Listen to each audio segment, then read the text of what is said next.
5장 13절로 16절입니다.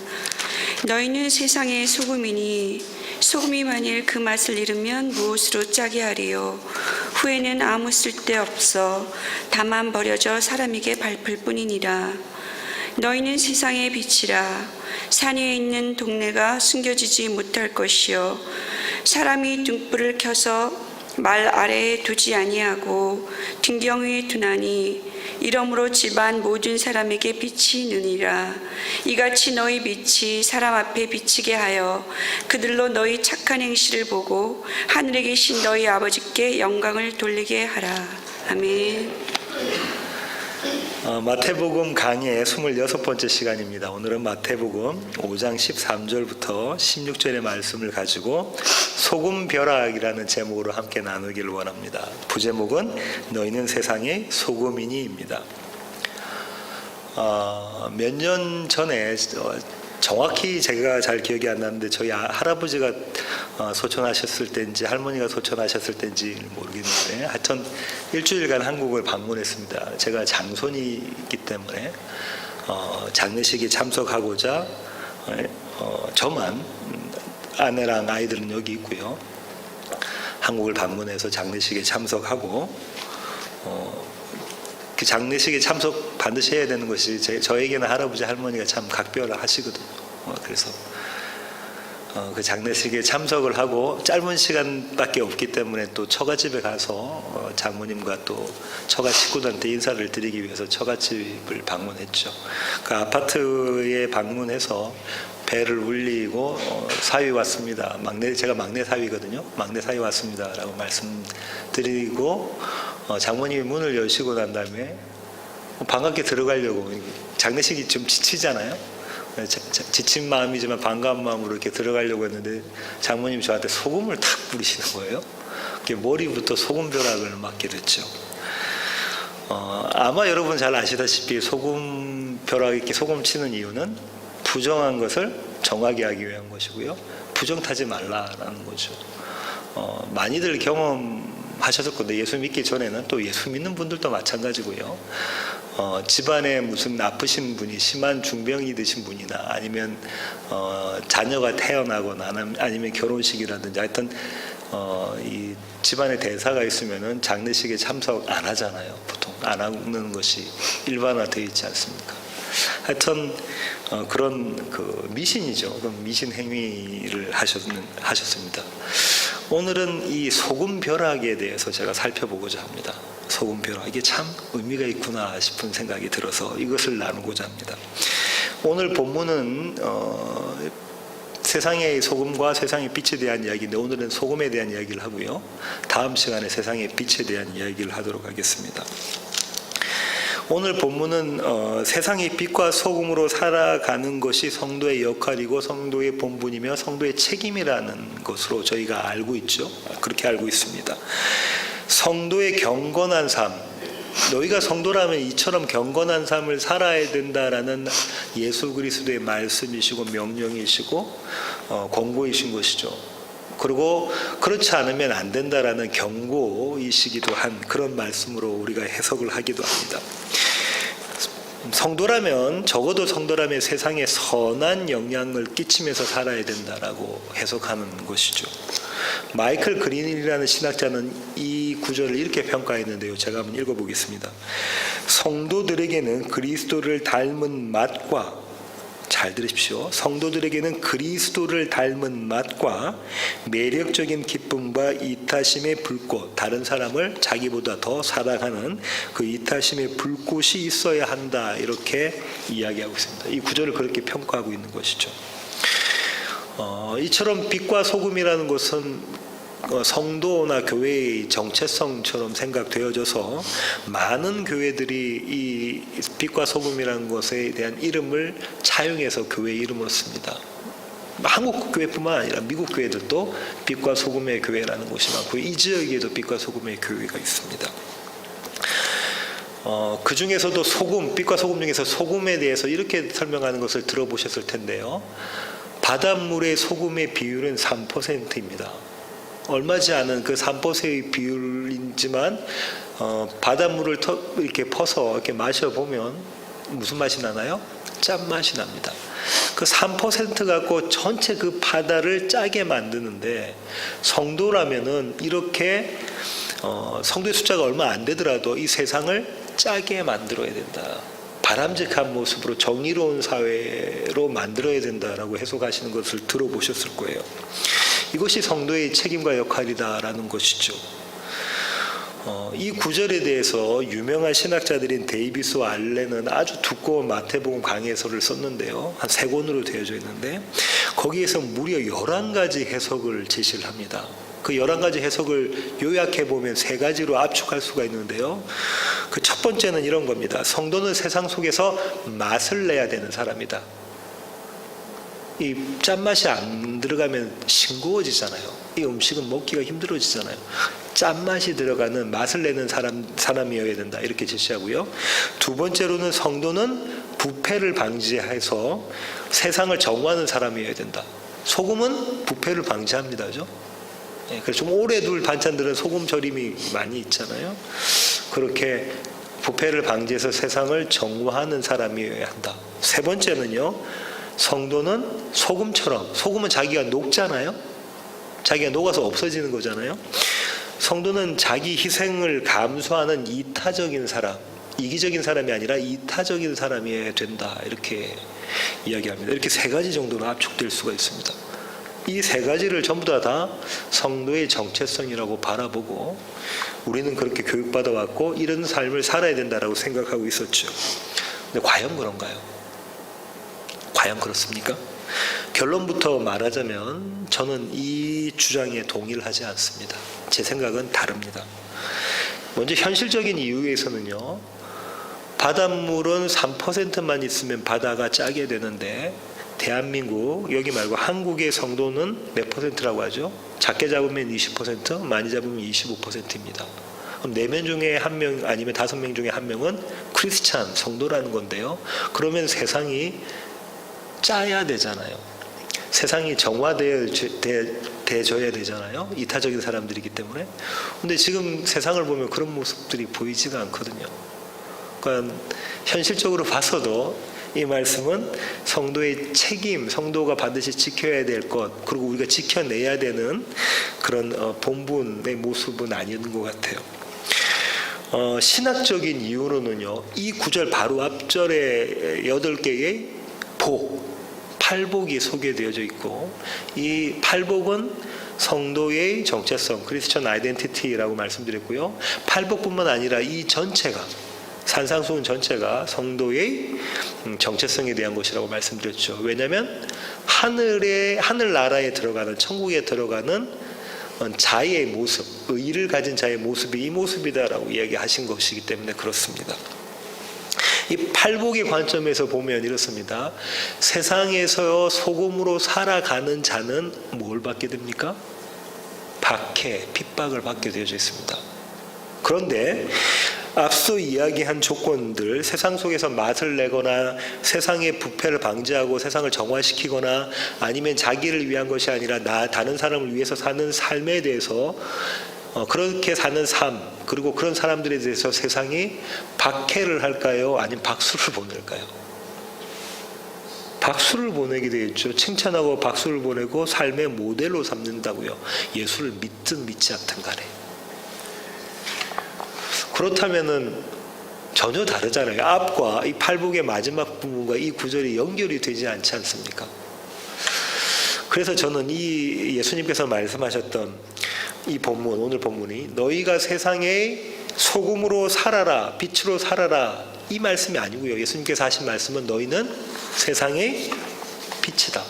너희는 세상의 소금이다. 이미 너희는 세상의 소금과 빛이다라는 저와 여러분의 정체성에 대해서 말씀하신 것입니다. 이에 대해서 오늘 본문을 살펴보면서 좀 알아보기를 원합니다. 성경은 소금을 무엇이라고 말하는지를 먼저 알아야 되겠다죠. 너희가 세상의 소금이라는 것을 이해하기 위해서는 성경은 소금을 무엇이라고 말하는지, 소금에 대한 성경적 이해가 필요한데요. 민수기 18장 19절로 한번 가보겠습니다. 민수기 18장 19절입니다. 이스라엘 자손이 여호와께 거제로 드리는 모든 성물은 내가 영구한 몫의 음식으로 너와 내 자녀에게 주노니 이는 여호와 앞에 너와 내 후손에게 영원한 소금 언약이니라. 뭐라고 이야기하고 있냐면 성경은 이 소금을 언약과 함께 사용하고 있네요. 소금 언약은 누구의 언약입니까? 하나님의 언약. 소금 변하지 않잖아요. 불변하잖아요. 무슨 소금 언약이라고 지금 모세가 이야기하고 있죠? 영원한, 그게 키포인트입니다. 영원한, 불변하는, 그러니까 변하지 않는 하나님의 언약을 이야기할 때 소금 언약이라고 이야기합니다. 여기만 이런 거 한 군데 더 보겠습니다. 다른 곳도 그런 거 한번 보겠습니다. 역대하 13장 5절입니다. 이스라엘 하나님 여호와께서 소금 언약으로 이스라엘 나라를 영원히 다윗과 그의 자손에게 주신 것을 너희가 알 것 아니냐. 역대하 기자는 지금 뭐라고 이야기하냐고 있냐면 다윗 언약에 대해서 뭐라고 설명하고 있죠? 그것은 소금 언약이다 이야기하고요. 또 뭐가 들어가 있습니까? 어떤 단어가? 영원히 주신 언약, 영원한 언약이 들어가 있다. 변하지 않는 언약이라고 이야기하고 있습니다. 그러면 성경에서 이야기하고 있는 소금은 어떤 의미냐면 하나님의 언약, 소금 언약, 영원하시고 변하지 않는 불변의 언약을 이야기할 때 소금을 사용합니다. 이 영원한 불변의 언약은 노아에게도 주어졌는데요. 창세기 9장 12절로 가보겠습니다. 하나님이 이르시되 내가 나와 너희와 및 너희와 함께하는 모든 생물 사이에 대대로 영원히 세우는 언약의 증거는 이것이니라 하면서 노아에게 주신 언약을 우리는 다른 말로 무지개 언약이라고 이야기를 하잖아요. 근데 여기도 뭐가 들어가 있죠? 영원히 세우는 언약이다. 소금 언약이다 이라는 거죠. 영원히 세우는 언약이다. 이렇게 말씀하고 계시잖아요. 16절에도 나와 있습니다. 무지개가 구름 사이에 있으리니 내가 보고 나 하나님과 모든 육체를 가진 땅의 모든 생물 사이에 영원한 언약을 기억하리라. 무지개 언약은 영원한 언약, 소금 언약이다. 이렇게 이야기를 하고 계십니다. 하나님께서 이 무지개 언약, 노아의 언약, 소금 언약을 세우신 이유가 있는데요. 그 이유가 창세기 8장 그 앞장입니다. 20절부터 21절 보세요. 창세기 8장 20절부터 21절입니다. 노아가 여호와께 제단을 쌓고 모든 정결한 짐승과 모든 정결한 새 중에서 제물을 취하여 번제로 제단에 드렸더니 여호와께서 그 향기를 받으시고 그 중심에 이르시되 내가 다시는 사람으로 말미암아 땅을 저주하지 아니하리니 이는 사람의 마음이 계획하는 바가 어려서부터 악함이라 내가 전에 행한 것 같이 모든 생물을 다시 멸하지 아니하리라. 어떤 말씀을 하고 계시냐면요. 하나님께서 다시는 사람 때문에 땅을 저주하지 않겠다고 말씀하시는데 그 이유가 뭐라고 하시죠? 사람이 잘나서요? 아니요. 사람은 어려서부터 악해서 사람으로는 가능한 일이 아니기 때문에요. 사람은 불가능하기 때문에 그렇다라고 말씀을 하고 계신다. 그죠? 그러면서 이 언약을 세우시고 이 언약을 세우시기 전에 노아가 어떤 행위를 했나요? 정한 동물들을 잡아서 번제를 드리는 걸 하죠. 다시 말하면 예수 그리스도를 통해서 너와 내가 세우는 언약, 영원한 언약, 소금 언약이다. 너희를 구원하겠다. 나의 백성을 구원하겠다라는 메시지가 여기 담겨져 있다. 그죠? 그렇습니다. 이 노아 언약은 주 개성되어져서 아브라함에게 주어진 아브라함 언약으로 발전하게 됩니다. 아브라함의 언약을 한번 보겠습니다. 창세기 17장 7절입니다. 내가 내 언약을 나와 너 및 내 대대 후손 사이에 세워서 영원한 언약을 삼고 너와 내 후손의 하나님이 되리라. 여호와 하나님께서 아브라함의 후손들의 하나님이 되겠다라고 말씀하시잖아요. 그러면서 언약을 세웠다고 하는데 이 언약은 어떤 언약? 영원한 언약, 소금 언약이라고 말씀을 하고 계시죠. 그렇습니다. 그런데 이 언약을 세우고 난 다음에 하나님께서 아브라함에 하라고 명령하셨던 행위가 뭡니까? 할례예요. 할례는 칙례는 6월절 어린 양 이야기하는 거고, 그죠?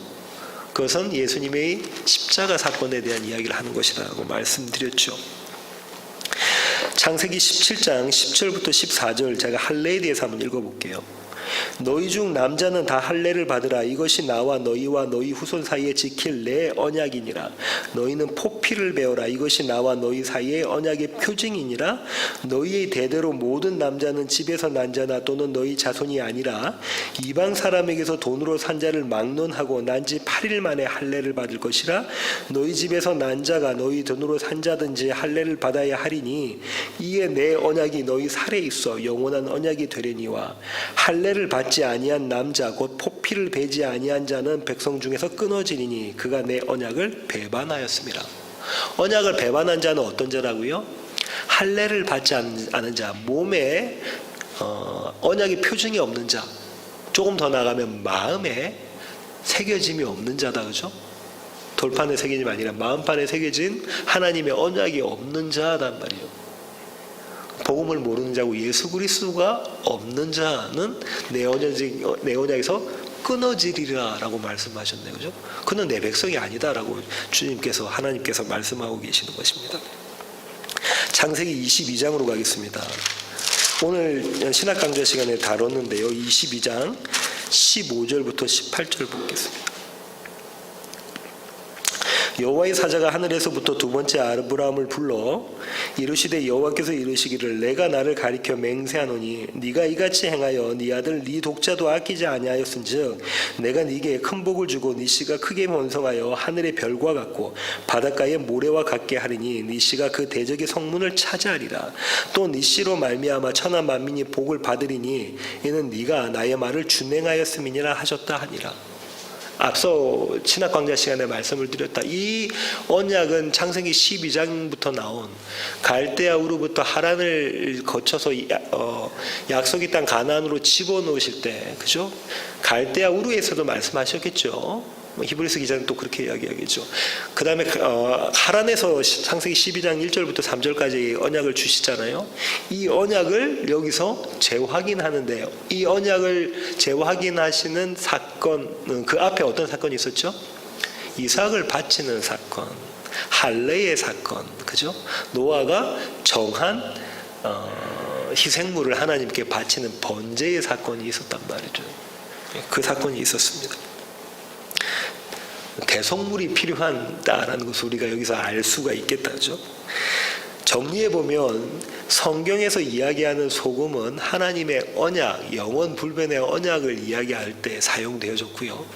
그죠? 사용되어졌는데 그 소금 언약에 담겨져 있는 하나님의 의지, 하나님의 지혜, 하나님의 사랑 이런 걸 알 수 있겠다죠.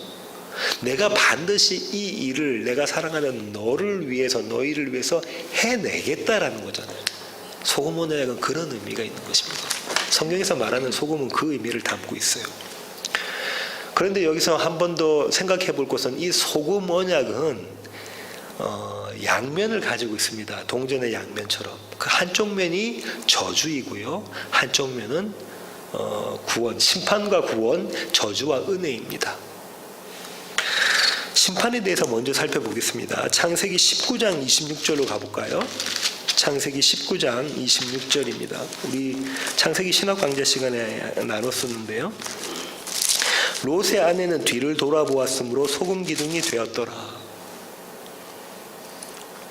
롯의 아내는 여호와의 천사들이, 사자들이 뭐 하지 말라고 그랬습니까? 소돔과 고모라성, 소돔성이 불바다가 되어질 때, 심판받을 때 그 뒤를 돌아보지 마 라고 했는데 돌아봐서 소금 기둥이 되어졌다. 그죠? 이 소금 기둥은 뭐에 대한 상징인가요? 하나님의 심판. 그 심판은 하나님의 저주에 근거한 원인된 심판이다. 그죠? 이 심판의 모습으로 소금 기둥이 등장합니다. 이것은 하나님의 언약이 담겨져 있는 거예요. 하나님의 언약이 한 양상으로 드러난 것이 심판이란 말이에요. 하나님의 저주가 담겨져 있는 심판으로 소금 기둥이 등장했죠. 한 군데 더 보겠습니다. 신명기 29장 21절부터 26절입니다. 신명기로 가겠습니다. 여호와께서 곧 이스라엘 모든 지파 중에서 그를 구별하시고 이 율법책에 기록된 모든 언약의 저주대로 그에게 화를 더하시리라. 뭘 하신대요? 언약의 저주 대로 그에게 화를 더하신다. 심판하신다는 얘기죠. 너희 뒤에 일어나는 너희의 자손과 멀리서 오는 객이 그 땅의 재앙과 여호와께서 그 땅에 유행시키시는 질병을 보며 그 온 땅이 유황이 되며 소금이 되며 또 불에 타서 심지도 못하며 결실함도 없으며 거기에는 아무 풀도 나지 아니함이 옛적에 여호와께서 진노와 격분으로 멸하신 소돔과 고모라와 아드마와 스보임의 무너짐과 같음을 보고 물을 것이요 여러 나라 사람들도 묻기를 여호와께서 어찌하여 이 땅에 이같이 행하셨느냐 이같이 크고 맹렬하게 노하심은 무슨 뜻이냐 하면 그때의 사람들이 대답하기를 그 무리가 자기 조상의 하나님 여호와께서 그들의 조상을 애굽에서 인도하여 내실 때에 더불어 세우신 언약을 버리고 가서 자기들이 알지도 못하고 여호와께서 그들에게 주시지도 아니함 다른 신들을 따라가서 그들을 섬기고 절한 까닭이라. 심판, 하나님의 저주가 담긴 심판의 내용 중에 나오는 게 뭡니까? 소금이 되며 마치 소돔과 고모라처럼 그렇게 된다는 거죠. 그런데 그렇게 심판을 받은 이유가 근거가 뭐라고요? 하나님의 언약을 버리고 누구한테 갔대요? 우상신을 섬겼다라는 거죠. 세상을 섬겼다, 나를 섬겼다. 그 결과로 이렇게 되어졌다라고 이야기되어져 있네요. 한 번 더 볼게요. 스바냐로 가겠습니다. 스바냐 2장 9절로 가볼까요? 스바냐서 2장 9절입니다. 그러므로 만군의 여호와 이스라엘의 하나님이 말하노라 내가 나의 삶을 두고 맹세하노니 이 말씀은요 내가 나의 삶을 두고 맹세하노니 이것은 무슨 약속이라는 거예요? 무슨 언약? 소금 언약이라는 겁니다. 영원히 변하지 않고 내 의지를 가지고 내가 반드시 이것을 지켜내겠다 관철해내겠다라는 말씀이시잖아요. 장차 모압은 소돔 같으며 암몬 자손은 고모라 같을 것이라 찔레가 나며 소금 구덩이가 되어 영원히 황폐하리니 내 백성의 남은 자들이 그들을 노력하며 나의 남은 백성이 그것을 기업으로 얻을 것이라. 모압에 대해서 심판을 하시는데 이 모압은 소돔과 고모라처럼 될 것인데 어떻게 설명하고 계시죠? 어떤 구덩이? 소금 구덩이처럼 될 것이다라고 얘기해요. 소금 될 것이다라고 얘기해요. 여기까지가 하나님의 소금 언약의 한 면인 하나님의 심판, 하나님의 저주에 근거한 심판에 대한 이야기입니다. 반대면은 하나님의 은혜에 근거한 거기에 기인한 하나님의 백성들의 구원에 대한 이야기겠죠. 구원에 대한 이야기입니다. 그것들을 좀 살펴보겠습니다. 출애굽기 30장 34절부터 37절 가보겠습니다. 여호와께서 모세에게 이르시되 너는 소압향과 나감향과 풍자향의 향품을 가져다가 그 향품을 유향에 섞되 각기 같은 분량으로 하고 그것으로 향을 만들되 향 만드는 법대로 만들고 그것에 소금을 쳐서 성결하게 하고 그 향 얼마를 곱게 찌어 내가 너와 만날 회막 안 증거궤 앞에 두라. 이 향은 너희에게 지극히 거룩하니라. 내가 여호와를 위하여 만들 향은 거룩한 것이니 너희를 위하여는 그 방법대로 만들지 말라. 뭘 제조하는 지금 과정을 말씀하고 있죠? 향. 이 향은 어디에 둡니까? 지성소에 여호와의 법궤, 언약궤, 소금 언약 앞에다가 놓아두는 그 향이다, 그죠? 근데 이 향을 성결하게 하는 방법이 뭐래요? 소금을 쳐라요. 이 향을 성결하게 하는 방법, 정결하게 하는 방법, 부정한 것을 정하게 하는 방법이 소금을 치는 겁니다. 구원이 이런 맥락을 갖고 있는 거예요. 근데 이 소금을 치는 그림이 또 나와져 있는데요. 향 말고요. 이스라엘에게 주어지는 그림이 그려져 있습니다. 에스겔 16장 4절로 가겠습니다. 내가 난 것을 말하건대 네가 날 때에 네 배꼽줄을 자르지 아니하였고 너를 물로 씻어 정결하게 하지 아니하였고 네가 소금을 뿌리지 아니하였고 내게 소금을 뿌리지 아니하였고 너를 강보로 싸지도 아니하였나니. 무슨 이야기하고 있냐면 하나님께서 이스라엘의 nothing, 아무것도 아닌 그거 나는 흙이다 먼지다의 모습을 말씀하고 계시는 거잖아요. 원래는 어떻게 해야 되죠? 피가 묻어졌으니까 소금을 쳐야 되는 거잖아요. 그래서 부정한 자가 정하게 되는데 그렇게 아니한 자의 모습으로 그림이 그려졌죠. 그러면 우리가 알 수 있는 것은 부정한 것을 정한 것, 부정한 자를 정한 자로 만들 때는 반드시 뭘 한다? 소금을 친다예요. 소금을 친다. 그게 향에서도 나왔고 이스라엘의 모습에서 나와졌다. 그죠? 한 군데 더 보겠습니다. 레위기 2장 13절로 가볼까요? 네 모든 소재물에 소금을 치라. 네 하나님의 언약의 소금을 네 소재에 빼지 못할지니 네 모든 예물에 소금을 드릴지니라. 지금 레위기에서 이스라엘 백성들에게 소제를 드릴 때, 소제는 어떤 겁니까? 곡식으로 드리는 제사입니다. 그죠? 곡식으로 드리는 제사를 드릴 때 반드시 뭘 쳐라? 소금을 쳐라. 그 제물에다 소금을 쳐라. 소제는 예수 그리스도의 십자가 죽음을 상징합니까? 모든 제사는 예수 그리스도의 십자가를 상징합니다. 그죠? 번제든 화목제든 소제든. 그 소제는 곡식으로 드리는 제사잖아요. 예수님은 자신을 뭐라고 표현하셨냐면 나는 썩어져 죽을 한 알의 미랄이라고 말씀하셨잖아요. 그 소제를 칠 때는 소제를 하나님께 드릴 때는 반드시 소금을 쳐라라고 이야기합니다. 그럼 이 소금이 상징하는 게 뭘까요? 예수 그리스도의 죽음에 대한 겁니다. 그죠? 아까 우리가 살펴본 것은 소금이 뭐였어요? 하나님의 저주에 근거한 심판이었잖아요. 하나님의 저주에 근거한 심판이었잖아요. 그럼 이 하나님의 저주가 드러난 자리가 어디예요? 십자가잖아요. 소금을 치는 거죠. 소금을 치는 모습입니다. 또 구약에는 또 다른 이미지로 주고 있는데요. 지금까지 우리가 살펴본 것은 향이 이스라엘과 예수 그리스도로 갔고요. 또 소재물에 대한 걸로 갔고요. 이번에는 물에 대한 것입니다. 물 한번 살펴보겠습니다. 열왕기 하로 가겠습니다. 2장 19절부터 21절입니다. 그 성읍 사람들이 엘리사에게 말하되 우리 주인께서 보시는 바와 같이 이 성읍의 위치는 좋으나 물이 나쁨으로 토산이 익지 못하고 떨어지나이다. 엘리사가 이르되 새 그릇에 소금을 담아 내게로 가져오라 하매 곧 가져온지라. 엘리사가 물 근원으로 나아가서 소금을 그 가운데 던지며 이르되 여호와의 말씀이 내가 이 물을 고쳤으니 이로부터 다시는 죽음이나 열매 맺지 못함이 없을지니라 하셨느니라 하니. 전부 다 복음이에요. 성경의 전부 다 모든 사건들은 다 복음입니다. 지금 이 이스라엘 엘리사 선지자가 있는 이 성읍의 사람들은 어떤 상태죠? 물이 나빠서 뭘 못해요? 곡식이 자라고 열매를 맺지 못하고, 과실이 자라도 열매 맺지 못하고, 마치 사람이 임신해도 출산하지 못하고 뭐 하는 거죠? 유산하는 것 같은 똑같은 모습인 거죠. 이때 여호와께서 이 선지자 엘리사에게 어떻게 하냐면 그 새 그릇에다가 소금을 가지고 와서 이 물의 근원에 가서 뭘 던집니까? 소금을 던져버립니다. 소금은 녹아버리고 없어지겠죠. 그러면서 이 물이 하나님의 여호와의 저주로부터 풀려나는 그림이 그려져 있다죠. 그렇습니다.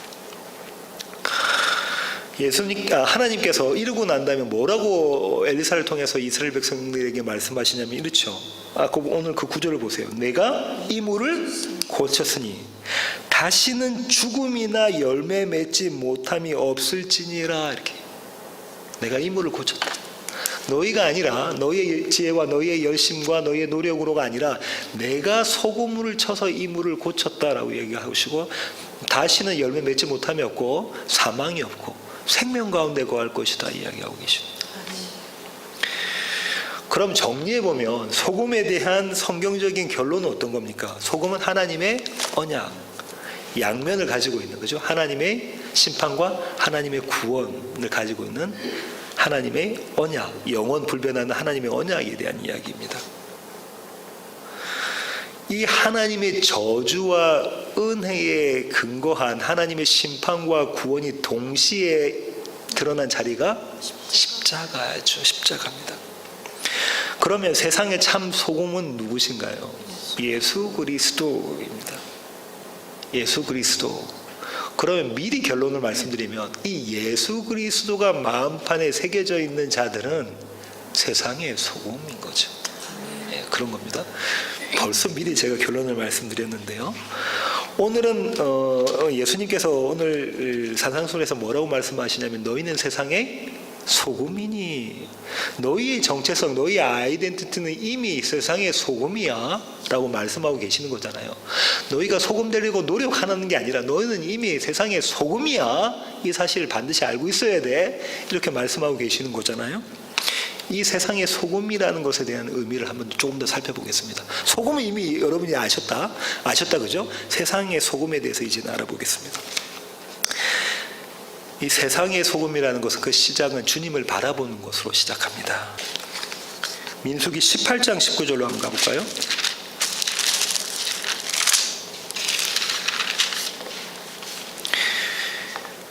이스라엘 자손이 여호와께 거제로 드리는 모든 성물은 내가 영구한 몫의 음식으로 너와 내 자녀에게 주노니 이는 여호와 앞에 너와 내 후손에게 영원한 소금 언약이니라. 여기서 소금 언약 이야기하고 하면서 이렇게 하나님께 드려지는 거제의 제물은 누구에게 준다고 지금 모세가 이야기하고 있죠? 하나님이 누구에게 주신다고 하는 거예요? 너와 내 자손. 아론과 아론의 자손이 누군가요? 제사장에게 주겠다라고 얘기해요. 제사장은 무엇을 기업으로 받지 못하죠? 땅을 기업으로 받지 못하는 자, 나는 아무것도 없는 자, 나의 소유가 없는 자, 나는 nothing 있는 자 하는 자에게 주어지는 하나님의 은혜가 소재물, 하나님께 드려진 소재물, 이걸 나누어 먹는 거잖아요. 그러면 너희는 세상의 소금이다라는 성도의 아이덴티티 안에 담겨져 있는 것은 어떤 거냐면, 나는 아무것도 없고 내가 소유한 것은 아무것도 없고 나는 nothing입니다 라는 자가 하나님의 공급하심, 하나님의 채워주심만을 바라보는 것, 그것입니다. 이해가 되시죠? 그것입니다. 다시 말하면 나의 없음을 고백하고 예수의 있음을 고백하는 자, 그 자라는 거예요. 성도는 그런 자입니다. 그러면 여러분 가운데 이렇게 말씀하신 분이 계실지도 몰라요. 목사님, 어떻게 예수만 붙잡고 살아갑니까? 이 세상이 어떤 세상인데, 그렇게 호락호락한 세상이 아닌데 어떻게 예수만 붙잡고 살아갑니까? 목사님은 그렇게 살아가실 수 있습니까? 라고 물어보신다면 제 대답은 저는 그렇게 살아갈 수가 없습니다. 여러분과 똑같이 어떻게 예수님만 붙잡고 살아갑니까? 내 것은 아무것도 없고 어떻게 제사에 올려져 있는 그 음식만 하나님께서 주시는 그 음식만 제가 먹고 살아갈 수가 있습니까? 저는 그거 못하죠. 그래서 우리로서는 불가능한 일이기 때문에 하나님께서 우리에게 소금 벼락을 치시는 겁니다. 우리가 할 수 있으면 하나님이 왜 우리에게 소금 벼락을 치시겠어요? 우리는 못하는 그 일이기 때문에 하나님께서 우리에게 소금치기, 소금 벼락을 하시는 것입니다. 이 일은 하나님의 일이라는 것이죠. 나에서 이제는 이제 교회 내 우리 공동체로 좀 접근해 볼까요? 우리 공동체로 접근하면 너희는 세상의 소금이다라는 것은 너희가 서로 화목해라라는 말씀으로 대체할 수가 있습니다. 마가복음 9장 48절에서부터 50절 보겠습니다. 거기에서는 구더기도 죽지 않고 불도 꺼지지 아니하느니라. 사람마다 불로서 소금치듯 함을 받으리라. 소금은 좋은 것이로되 만일 소금이 그 맛을 잃으면 무엇으로 이를 짜게 하리요? 너희 속에 소금을 두고 서로 화목하라 하시니라. 오늘 본문과 병행 구절이라고 볼 수도 있는 구절인데요. 지금 뭐에 대한 얘기를 지금 예수님께서 하고 계신 거죠? 어디에 대한 그림을 그리고 있는 겁니까? 지옥에 대한 그림을 그리고 있잖아요. 지옥에 가는 자들에 대한 이야기를 쭉 하시고는 지옥에 대한 이야기를 하고 있는데, 이 지옥을 어떻게 묘사하고 계시냐면 구더기도 죽지 않고 불도 꺼지지 않는 곳이라고 이야기합니다. 이거 그림 언어예요. 지옥에 가면 구더기하고 내가 싫어하는 뱀하고 이런 것만 너무 많다는 게 아니라 이게 그림 언어예요. 그림 언어라고. 우리가 원하지 않는 그 그림의 지옥이라는 거죠.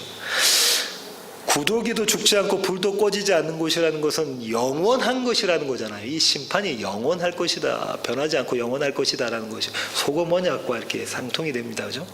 그러면서 이 불에 대한 설명을 하고 있는데, 이 설명을 어떻게 하냐면 불로 소금 치듯 하다라고 이야기하고 있잖아요. 불로 소금 치듯 하다.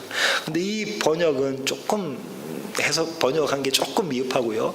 원래 원어대로 번역하자면 공동 번역이 잘 해놨는데요. 제가 한번 읽어볼게요. 소금에 절이듯 불에 절여지고. 지옥은 어떤 곳이라고요? 마치 소금에 절여지듯이 불에 절여지는 곳이라는.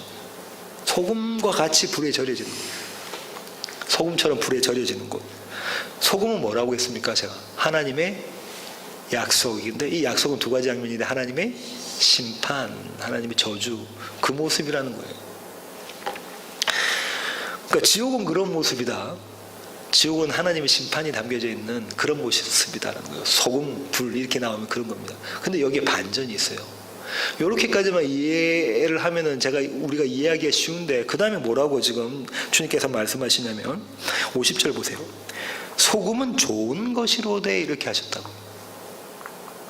지금 소금은 하나님의 저주에 담긴 심판의 모습으로 그려놓고 주님께서 반전을 하시는데 소금은 좋은 것이로되 이렇게 이야기하셨다. 그러고 난 다음에 너희 속에 소금을 두어 이렇게 말씀하시고, 그죠? 그러면 너희가 어떻게 된대요? 화목하게 될 거야. 서로 화목하게 될 거야. 너희 가운데 소금이 있으면. 앞서 우리가 소금에 대해서 살펴봤는데 소금은 뭐라고요? 예수 그리스도의 십자가 죽음에 대한 이야기, 그리고 또 그걸 통한 구원에 대한 부활하심을 담고 있다고 그랬잖아요. 그러면 소금은 좋은 것이로되가 담겨 있는 것은 예수 그리스도의 십자가에서 죽으심과 또 살아나심, 부활하심에 대한 그 의미가 담겨져 있을 거 아니에요. 그 소금은 좋은 것이로되 그 소금을 너희 마음 가운데 두어. 그게 우리 마음 가운데 있으면 우리가 힘들까요? 안 힘들까요? 세상의 눈으로 볼 땐 힘듭니다. 왜냐하면 내가 죽고 그리스도가 사는 것이기 때문에 그렇죠. 그게 너희 가운데 있으면 너희가 어떻게 된대요? 서로 화목한다. 반대로 말하면 그 소금이 너희 가운데 없으면 너희가 결단코 화목할 수 없다는 거예요. 예수 그리스도가 없으면 너희가 화목할 수 없다. 하나님의 심판과 하나님의 구원, 하나님의 저주와 하나님의 은혜가 너희 가운데 경험되어지지 않으면, 매일매일의 삶 가운데 십자가와 빈 무덤이 경험되어지지 않으면 너희가 화목할 수 없다. 우리 공동체가 화목할 수 없다고 얘기하는 거예요. 아우 집사님 안녕하세요. 아우 목사님 안녕하세요. 사모님 안녕하세요. 보고 그렇게 인사하고 거칠게 날 수 있지만 너희 가운데 소금을 두지 아니하면 결단코 너희로서는 화목할 수 없다라고 말씀하시는 겁니다. 이게 힘듭니다. 우리가 할 수 있을까요? 못하는 거예요. 우리가 결단코 할 수 없는 것이기 때문에 하나님은 이 일을 우리가 서로 화목하게 하기 위해서 우리 가운데 뭘 하실까요? 오늘 설교 제목이 뭐라고요? 소금 벼락을 치십니다. 소금을 치십니다. 매일매일 그 소금의 맛을 너희가 보라고 치시는 거라고요. 여기까지가 교회의 내입니다. 공동체 안. 아까 처음에 시작은 우리 안이었고요. 그 다음 교회 공동체고요. 그 다음 이것을 밖으로도 확대를 시키면 교회 밖으로까지 가겠죠. 교회 밖으로 가는 모습이 바울의 서신서에 나옵니다. 골로새서 4장 3절부터 6절이에요. 골로새서 마지막 장 4장 3절부터 6절. 또한 우리를 위하여 기도하되 하나님이 전도할 문을 우리에게 열어주사 그리스도의 비밀을 말하게 하시기를 구하라.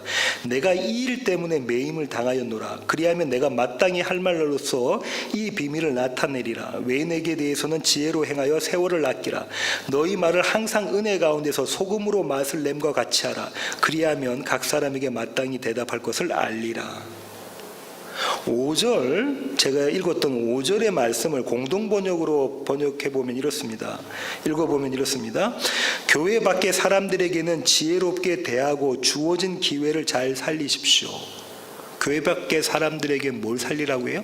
그 사람들을 만나면 기회를 잘 살리십시오. 하나님께서 주신 기회를 잘 살리십시오라고 이야기를 해요. 뭐 어떤 기회를 살리라는 말일까요? 어떤 기회를 살리는? 6절 너희가 말을 항상 은혜 가운데서 소금으로 맛을 냄과 같이 하라. 그리하면 각 사람에게 마땅히 대답할 것을 알리라. 이렇게 이야기하고 있잖아요. 6절을 세 번역으로 이야기하면 이렇습니다.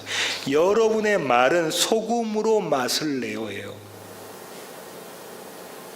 여러분이 하실 그 말은, 저와 여러분이 성도가 해야 되는 그 말은 소금으로 맛을 내라는 거예요. 마치 우리가 맛있는 음식을 만들 때 거기에 간을 철할 때 소금으로 간을 하는 것처럼, 그렇게 우리가 전하는 말 가운데 소금으로 맛을 내라는 거예요. 소금으로. 다른 말 말고 소금으로 맛을 내라는 거예요. 이 소금이 뭐라고 그랬으면 예수 그리스도라고 그랬잖아요. 그러면 예수 그리스도의 십자가와 빈 무덤이라고 그랬잖아요. 그러면 우리가 전할 말은 뭐라는 거예요? 소금으로 맛을 내라는 것은 예수 그리스도의 십자가와 빈 무덤만 전해라, 이 얘기인 거죠. 뭘 통해서? 저와 여러분의 삶을 통해서.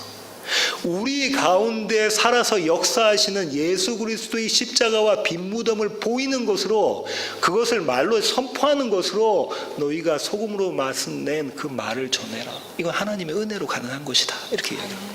이게 성도가 갖고 있어야 될 사명이라는 거예요.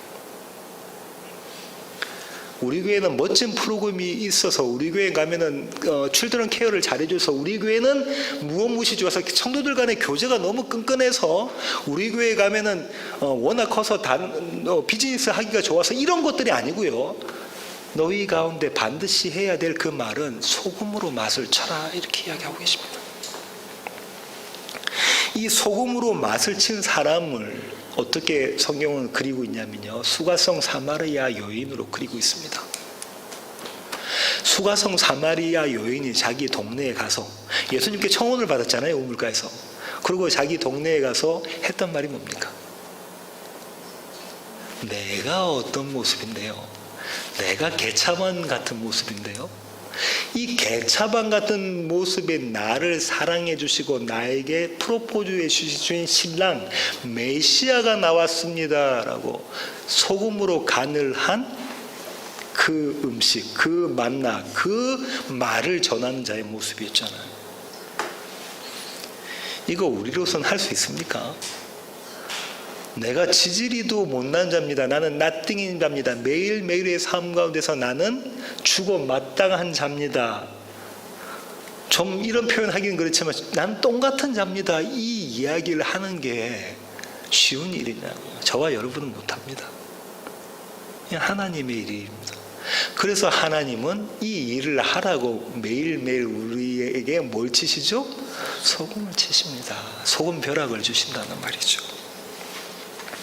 오늘 설교 말씀의 결론을 맺겠습니다.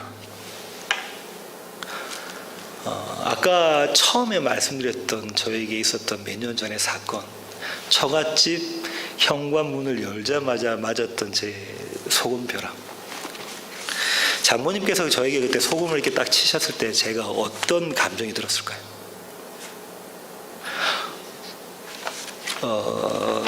싱글벙글 이랬을까요?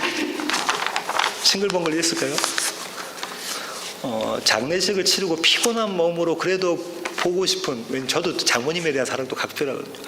그 막내 사이가 장모님을 보고 싶어서 문을 딱 어머니 저 왔습니다, 막내 사이 왔습니다, 문을 딱 열었는데 장모님 저한테 소금을 딱 치셨을 때요, 그때 저는 갑자기 화가 났죠. 화가 납니다. 제가 사위인 제가, 막내 사위인 제가 목사인데 목사의 머리부터 얼굴까지 소금을 딱 치시는 그 장모님에게 화가 났어요. 그 화보다 더 큰 화는 뭐냐면요, 장모님이 교회에 다니십니다. 그 장모님에게 복음을 어떻게 가르쳤는지 모르겠지만 그 교회에 대해서 제가 화가 더 많이 난 거예요.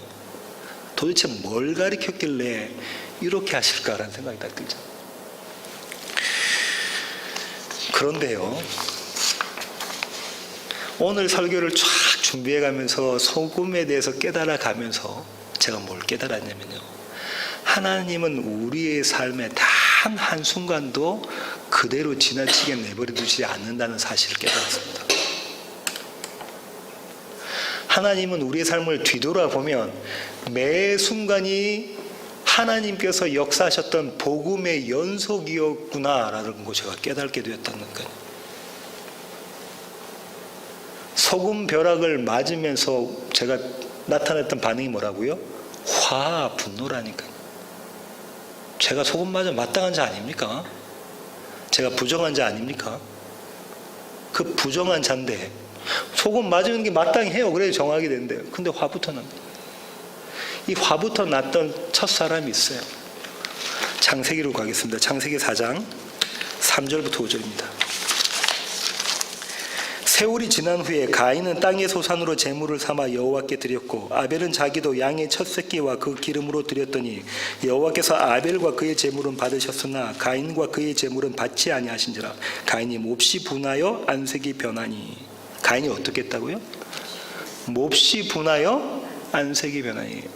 하나님께로부터 소금침을 당한 그자가, 소금벼락을 당한 그자는 어떻게 됐냐면 몹시 분하여 안색이 변했다. 누구의 모습하고 똑같습니까? 여기 서 있는 백필식 목사의 모습과 똑같습니다.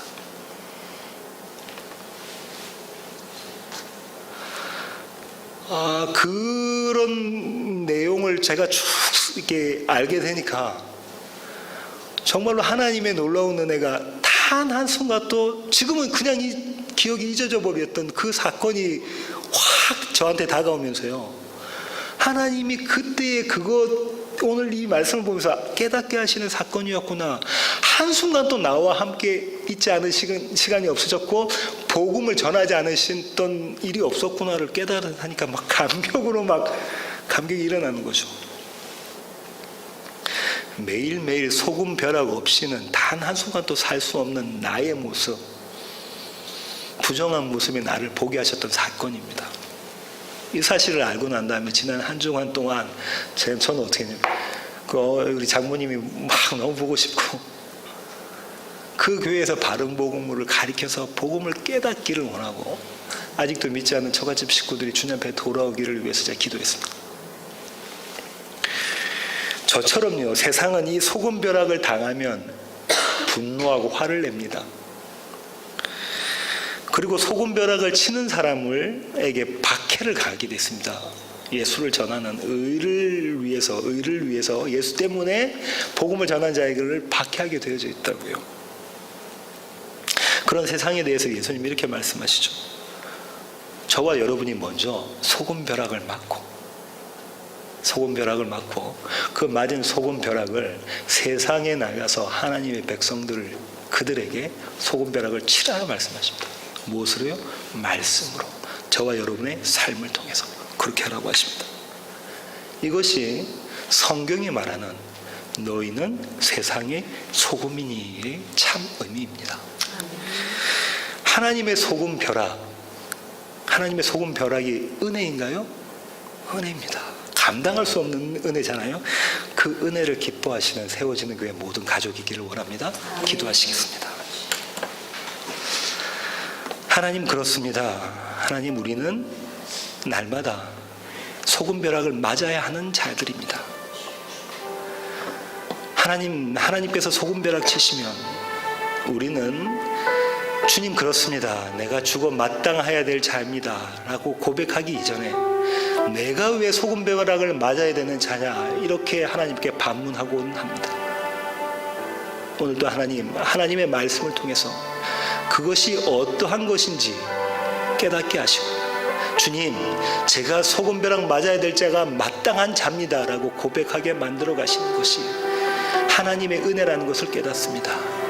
오직 한 분 하나님만이 우리 가운데 하실 수 있는 하나님의 일이라는 것을 깨닫습니다.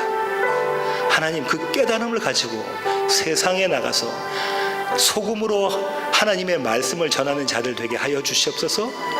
그렇게 세상에 소금된 직분을 감당하는 우리 세워지는 교회 모든 지체 되게 하여 주시옵소서. 예수님의 귀하신 이름으로 기도하옵나이다. 아멘.